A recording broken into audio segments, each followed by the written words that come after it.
Well, hello, my paranormal peeps, and welcome back to another Deep Woods Paranormal podcast. My name is Matt Harvey. I am the founder and lead investigator with Deep Woods Paranormal. My wife and I, along with others, investigate everything paranormal in nature. Every week, we will discuss everything from creepy haunted locations to ghosts to Bigfoot, UFOs, Dogman, and other cryptid creatures, and explore all things paranormal in nature. Hey guys, this is Matt with Deep Woods Paranormal. So today we're going to talk about some ghostly things. Right now we have Hurricane barreling down on us, and it's going to be here in the next couple of hours, maybe 24 hours or something like that or less. So we've been kind of getting ready and preparing for the hurricane or tropical storm right now, but it's supposed to be a hurricane. By the time it hits us, it'll probably be a very strong tropical storm, and I think we're going to get quite a bit of rain and some wind and stuff. But yeah, so this will be interesting to see what happens with this. So this podcast might be a little shorter. Again, sorry for the housekeeping, but I just wanted to kind of mention that. So we get asked a lot of questions about ghosts and stuff like that, and haunted objects, haunted dolls, haunted objects. So yeah, we'll cover that today. I've also been asked what's the most haunted locations I've ever been to, and by locations I mean multiples. I would have to say the Woodbine Hotel out in Huntsville. I'm sorry, out in Madisonville, excuse me, Texas, has to be my number one. That place was absolutely insane. Eight entities that were intelligent, that could respond to us right away, answer our questions, interact with us, and basically said our names, and just it was a lot of fun actually. Meeting Ezekiel and all those other entities that were at the hotel. I don't know if they're still there. We have not been back to the Woodbine Hotel since after it changed ownership. We went back there and kind of did a real brief uh, investigation. We didn't really get to hit the whole hotel, and we didn't really capture a lot. So we'll see. Hopefully, in the future, we'll get to go back there and we'll follow with that. Down in Brenham, we had a restaurant that we used to go investigate. I think that place was a very close second. Um, Basically, the half the place burned down in the after the Civil War. The owner died there. It was a firehouse. It was a restaurant. It's been many things. But the building's been around for almost 200 years. So it's just a really active haunted location. We experienced a lot there, full body apparitions and stuff like that. If you're watching on our backup YouTube channel here, I might post that over there soon. And then you guys can see that Smitty's Cafe investigations. We actually investigated there for almost 2 years before, unfortunately, the owner had to move because of a dispute with the ownership or the ownership of the building. So, but great food. If Smitty's Cafe, I think is still open. If you get an opportunity to go out there and Brenham and go have a hamburger or something, please do. It's really good food, and if the owners and everybody are still there, great people. Really enjoyed working with them. So, let's see other haunted location I've been to. Queen Mary. I mean, Amanda and I have been through what hundreds of locations, businesses, and stuff like that. Ships, of course. Black Star Canyon is very active. Um, I wouldn't. I'm iffy on calling it haunted, but it is can be very active. I do call it Shadowland because there's a lot of shadows and entities out there that basically like to show themselves, and they do interact with you sometimes. They'll light up your K2s, just sometimes get EVPs. Sometimes you'll hear like walking in the gravel next to you. I'll never forget the first time we ever went out there. We didn't have any paranormal gear really. We just had a flashlight and a backpack full of survival gear, some water, disposable camera. We didn't have much. And man, we saw a crap ton that night. And we were walking and we stopped, and you hear like something stopped, and we realized we had stopped walking and stopped walking a couple of seconds after we did. And that was just crazy. I mean, everybody had an experience that night. Even the skeptics became believers on my team that night. So, yeah, we all saw the shadows. We all saw the stuff. We had been warned, and fell in love with that place. So, unfortunately, I don't live in Orange County anymore, so I don't get to go out there as much as I would like to. So, so that's one of my favorite locations, Queen Mary. Like I said, we used to haunt the Queen Mary quite a bit. We were there all the time, like every other weekend, as much as we could be, um, until we got into helping people in their homes. And once we started helping people in their homes, we basically uh, weren't able to go to the Queen Mary as much as we wanted to. We used to go like every couple, 3 or 4 months, but we used to do it between the Whaley House, the Queen Mary, I can't, Black Star Canyon, San Juan Capistrano, down in Old Town San Juan Capistrano. There were so many places we went, but and then we stayed in several haunted, said to be haunted hotels, um, that were basically very very interesting. But we really never had too many crazy experiences. The Queen Mary we did, but other than that, we really didn't have too many crazy experiences. Okay. So, have you ever been touched? Yes, unfortunately, yes. I don't like to be touched. I've never liked to be touched. I always tell them my rules are you're not allowed to touch me. Um, there's some people that are okay with being touched. Um, maybe it's a validation for them that, okay, yes, something's here. But I mean, most of the time it's just been playful. Unfortunately, and I'll talk about this in a minute. Yes, I have had scratches, burns, bites. When you deal with the other side of the paranormal, the darker side of the paranormal, unfortunately, that happens. Let's see. What are cold spots? So the scientific theory behind cold spots is basically what happens is when when something pulls energy out of an area, it leaves a cold spot. So basically, a manifestation of a spirit. Maybe they're trying to form. Maybe they're trying to use that energy to create a voice on the audio recorder or video recorder, or maybe they're trying to show themselves in a picture or on the video camera. Maybe they're trying to move something. Maybe they're trying to make a noise. Whatever, they need some kind of energy, so they pull it out of the air. And the theory behind that is that they leave a cold spot, and basically it's just an absence of energy. When you have cold spots, there's not a lot of energy there. Okay, let's see. Is my house haunted? Currently, this house, I would say this room could be actively haunted because there's so many different haunted objects in this room. You got the dolls, you got the possible picture. Let's see, there's a razor that's also has an entity attached to it. The right here, oops, right there.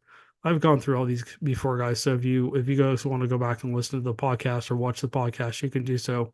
That dragon has something attached to it. What else is there? There's a lot of stuff over there. Let me turn and look real quick, and I can tell you more. Um,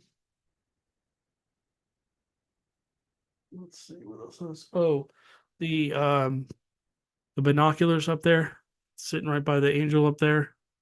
That has a woman attached to it. Um, let's see what else over there has attachments. I can't think of what else is over there. There's just too much over there. That picture definitely has some kind of energy, but almost all, not all, but most of the dolls seem to have some kind of energy to them.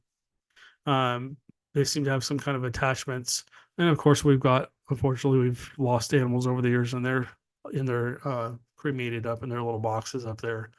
So Mr. Moo, I think, is still roaming our house as well. I think I've seen him a couple times since he passed away a couple weeks ago. But I kind of think I've seen a dog too. I might have seen Farley a couple times. Have not seen Allie, unfortunately. But we do have into the other entities that do come into the house. We had the German guy that shows up on our podcasts every once in a while. If you guys watched the last podcast, you heard that pop. There was no pop. There was no whatever noise, and then a male voice came through as I sit here. That was not me. That was not my voice. That was totally an EVP. I think it said hello or something, which is cool. Now I'm getting the goosebumps. So somebody was very happy about being able to say hello. Um, One of these days we'll do another sequence with the dolls and all the items over there with the spirit box, or I'm sorry, the ghost box, and let them have a voice. We do have a new little doll that my friend gave me that does seem to be very haunted. Might as well just tell you the quick story. I brought her home, left her in the car for I don't know how long, 2 or 3 days. Uh, my friend had given it to me, and essentially a lot of people from my work listen to this, so I don't want to name any names. But I brought her in, not thinking, and I put her up here. She's actually up right back here somewhere. I think she's right next to this doll, and she's hard to see. She's smaller. She's not very tall. She's only about 6 inches. So she's either on this shelf or that shelf. I can't remember. Oh, she's right there. She's right up next to there, right there. She's right there, right behind Allie. But I think she kind of panicked when she first got here, and so I don't. We don't know the story behind her, but I'm starting to wonder if she committed suicide or was murdered, and maybe she just attached herself to the doll. We'll have a conversation with her at some point, and we may record that and let you guys see what if we experience anything. Maybe I don't know if she's going to be able to come through or not. But I was in the kitchen, and I turned quickly to my left towards the dining room, and there was somebody hanging from the ceiling. This house is only 5 years old. We built this house, and to see somebody hanging from the ceiling, just there and then gone. It was a little girl. She was just gone. And I went, oh crap.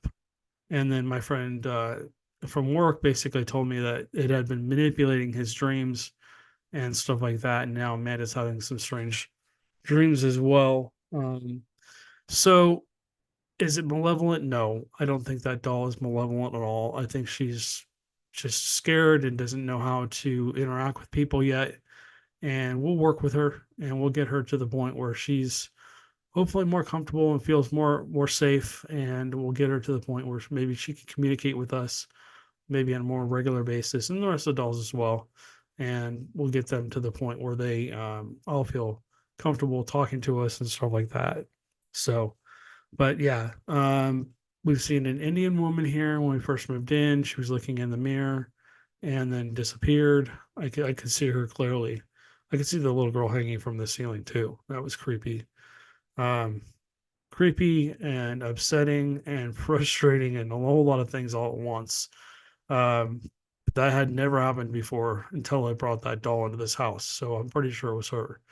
Um, there is negative energy that tries to get in every once in a while, of course, to mess with me, just because of all the cases I've done against them and all the homes I've cleared. And I'll talk about that a little bit more in a second, because that was one of the questions somebody wanted me to answer. Um, but we do have spirits that come through from time to time. I mean, some of the little kids' spirits that are attached to the dolls do come into our room at night, and they kind of walk around at night. I've told them I have specific rules for these dolls and the entities, any entities attached to anything in the house. You're not allowed to harm anybody. You're not allowed to um, scare anyone or the animals. You're not allowed to do anything to harm anything, break anything, damage anything, whatever. And I told them that we'll give you a line of communication, and you will have the opportunity to communicate with us and tell us your story and tell us what's going on with you. And if you do need to, we will cross you over. So yeah, I mean, there's just a lot of entities that do come through, and from time to time, We have seen this is a channel where basically I don't want to get into religion or anything like that, but it kind of does go hand in hand with what we do. So I'll kind of generalize. So if you hear me generalize and say positive or negative entities or whatever, this is because I don't want to push anything on anyone. So just understand that this is not a religious channel, but it does the paranormal and religion, especially when you're dealing with ghosts and sometimes with other things, it does go hand in hand with what we do. So I just want to make sure everybody understands that. If you don't believe or you're not religious, that's great. Like I said, positive, negative energy, whatever. If you're a believer, you can take it how please take it as what it's meant to be. You can put whatever religious terms in there and you need to put into there. But anyway, sorry going on a rant. Um, so yeah, we do have all kinds of entities that do come into the house. They come and they go. This place is I would not consider this house haunted. We do have things move on their own, apparitions, voices, sometimes disembodied voices, as you've heard if you've listened to the podcast before. Sometimes I highlight some of the EVPs that come through. Sometimes I leave them just to see if people will comment down below. Hey, did you hear that? At this point in time on the audio clip, there's this. Uh, if you guys are commenting on one of the podcast platforms, because we're on 60 plus platforms, we don't always see your comments. So if you want to email us all of our information, my cell phone number, my email, our website, everything's right there down in the description of whether you're listening to the podcast or you're listening or visually watching the podcast. So you can please, send us a comment that way. If you're on YouTube or Rumble, uh, either channel, go ahead and leave a comment down below. But if you're on any of our audio podcasts, do me a favor, just text me, email me, call me, whatever. We've had a whole bunch of people come through lately and start sharing their stories. And it's been so amazing to hear everybody's stories. Bigfoot, UFOs, alien abductions, Dogman. We've heard a bunch of stuff. It's been really fun to listen to you guys and really interact with you and hear your stories and be able to drop a pin in the location you guys have had the activity. So again, sorry for the rant. I just got to get that out there. Again, please don't be afraid to leave a nice comment, please. Remember this channel is PG rated. We try and keep it for all audiences. So please don't leave negative comments down there. If you want to leave a negative comment, again, my cell phone number's there, my email address is there. Send it to me privately, and I can talk to you about it. But like I said, just keep it positive in the comments if you would. And 99.9% of you guys do that. So we really appreciate that. And we appreciate it when you like and subscribe. So helps us out. Okay.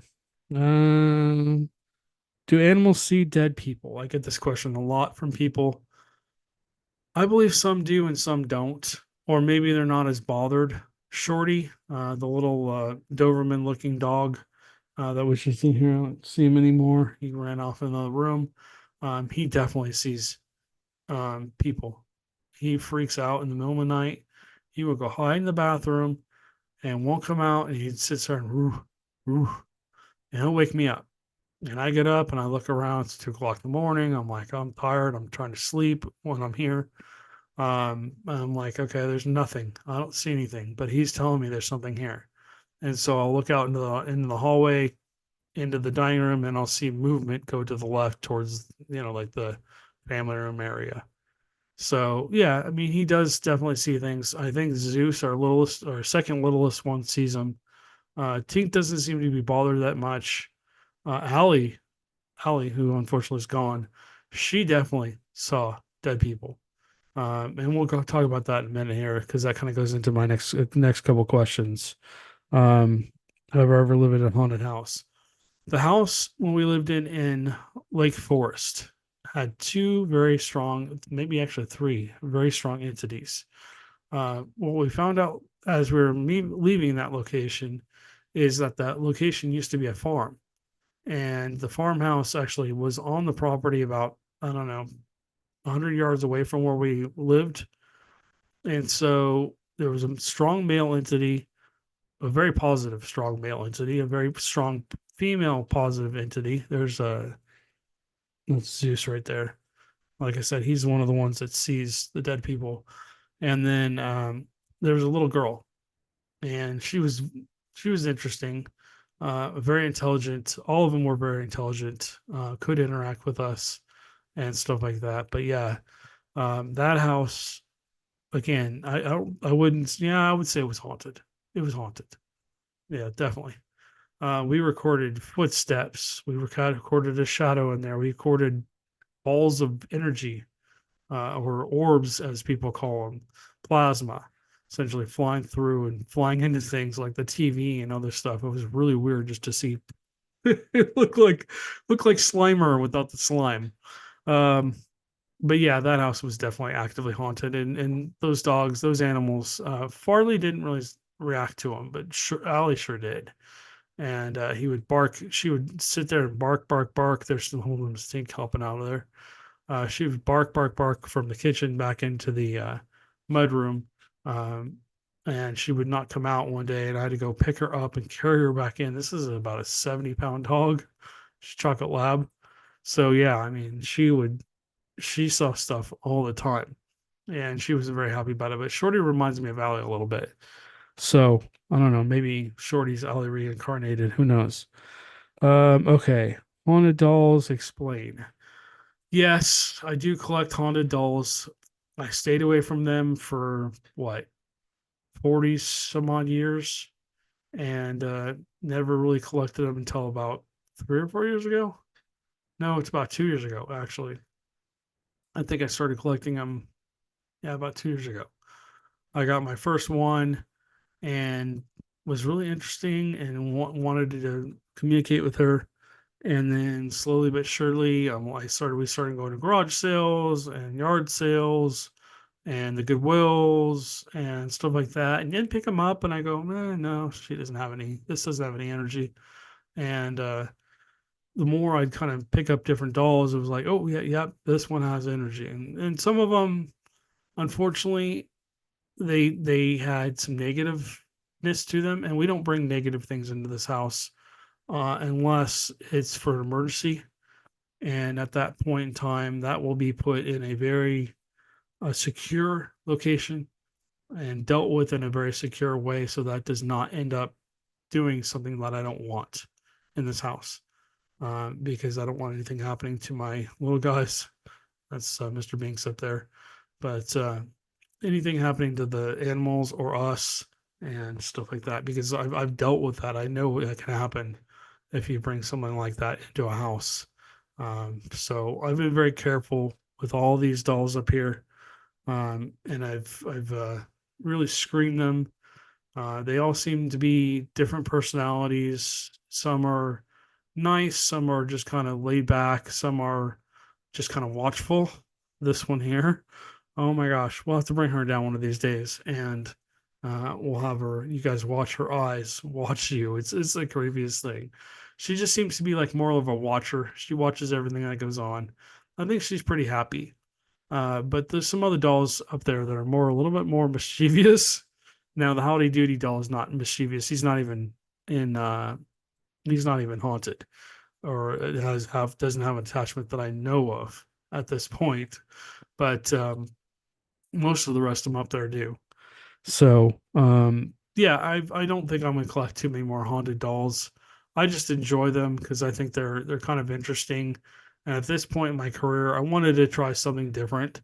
When you've done as much as I have, and you've been to so many haunted locations, and you've experienced so many things paranormally, I just wanted something. I wanted to try something new and see. I've heard a lot of people say they've had really good success with haunted dolls, and they've been able to communicate with them and carry on conversations and befriend them and kind of get to know them.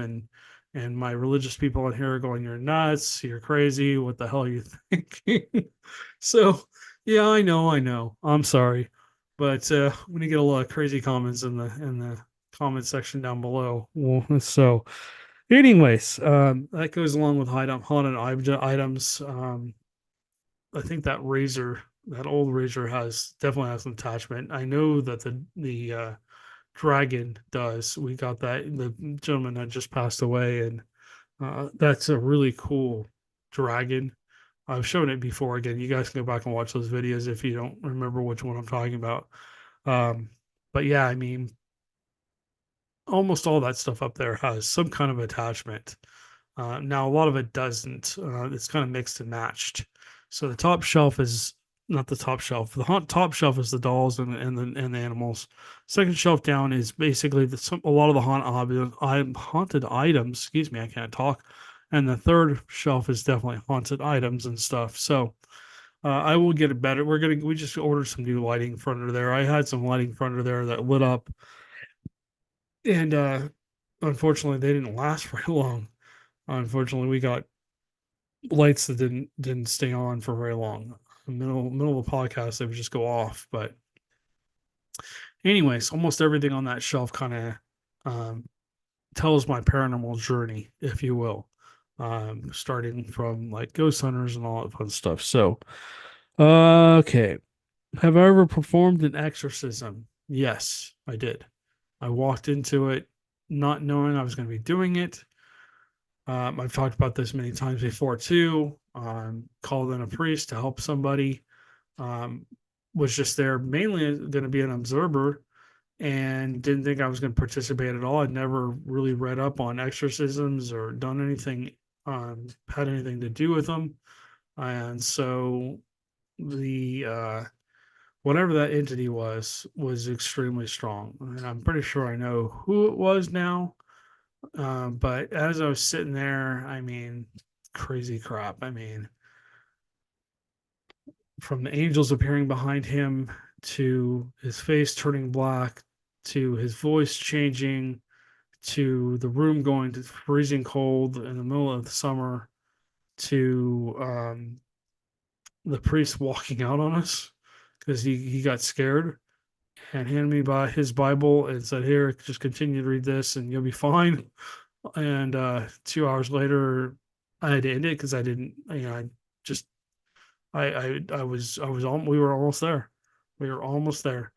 And we had to end it. It was just go too crazy. And so essentially we went to finish it off. We were supposed to finish it off, I think, the next night, and then they disappeared.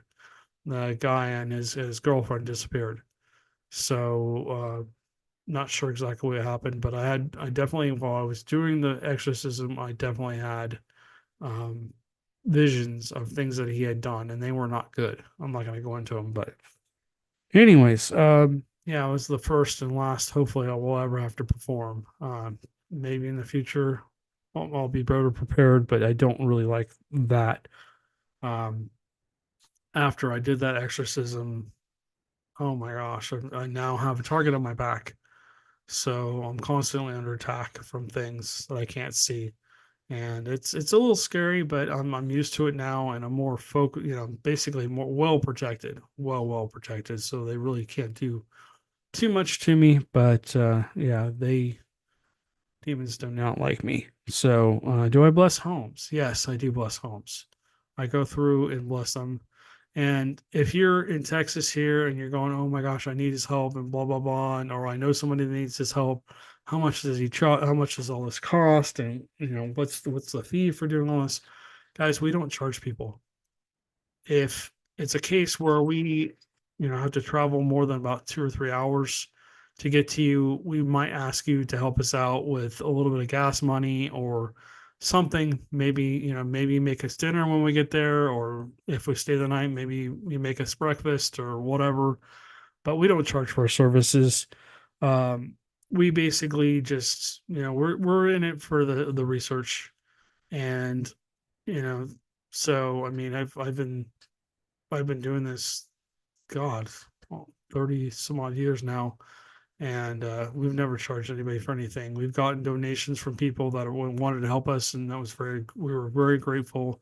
Paid for our gas, paid for new equipment, helped us get into locations, stuff like that. But we don't charge for our services, and everybody has, everybody can basically help each other.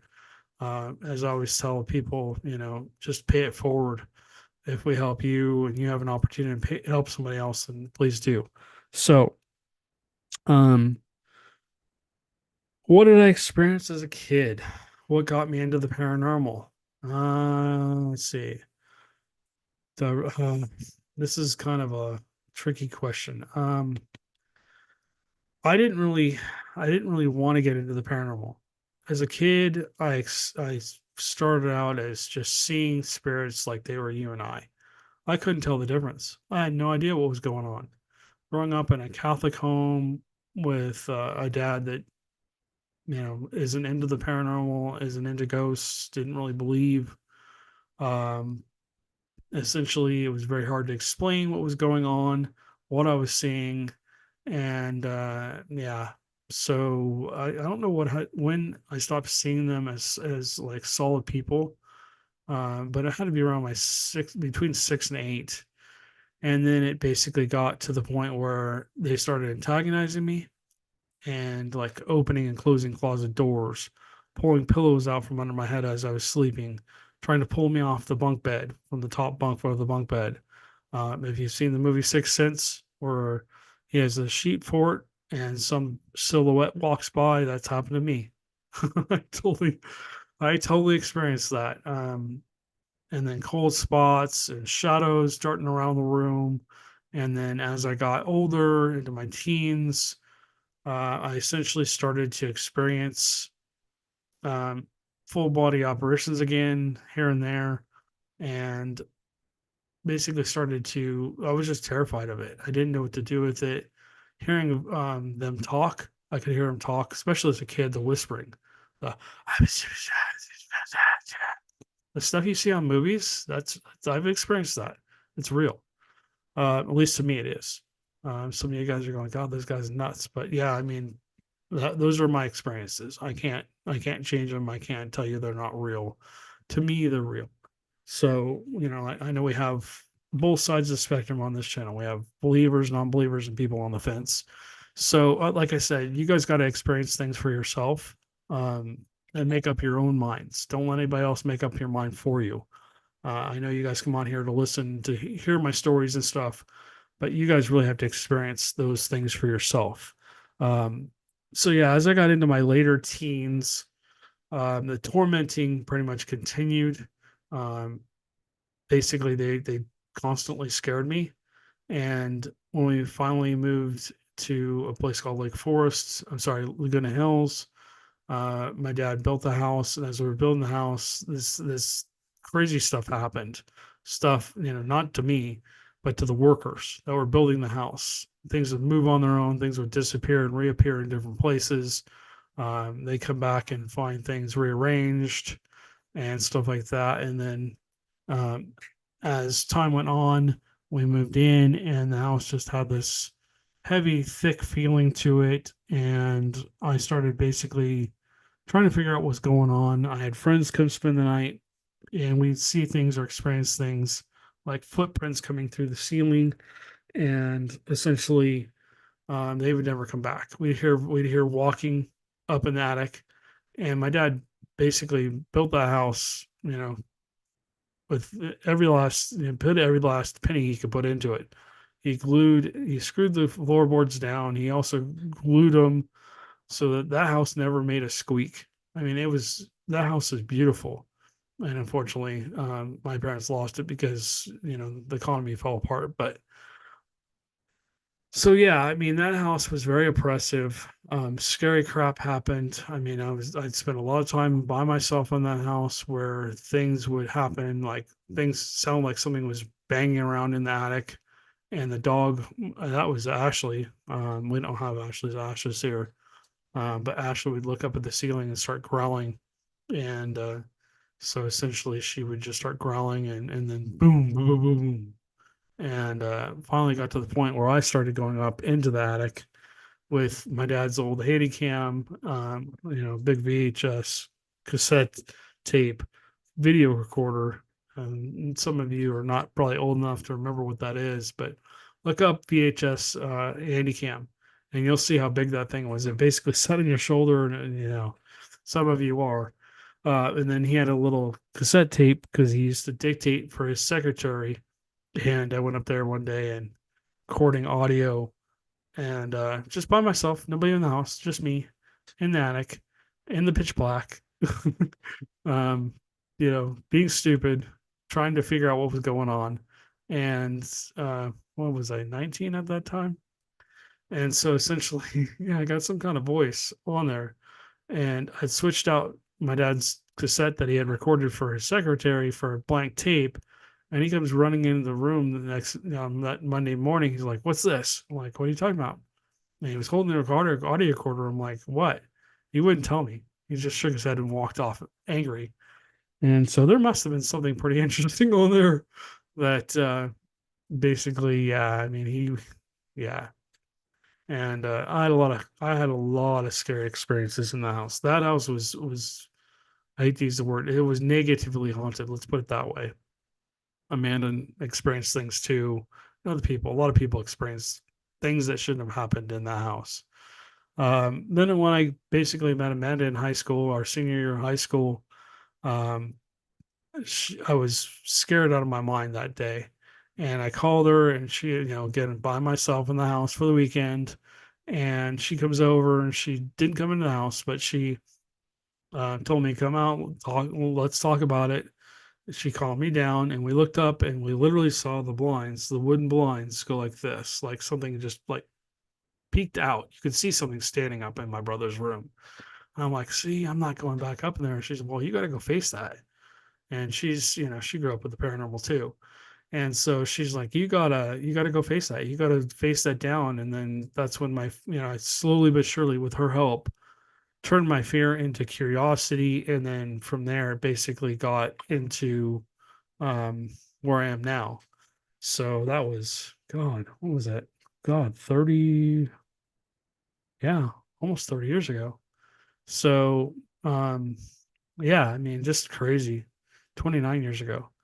But yeah, I mean, that's basically when I started. And then we basically got into ghost hunting.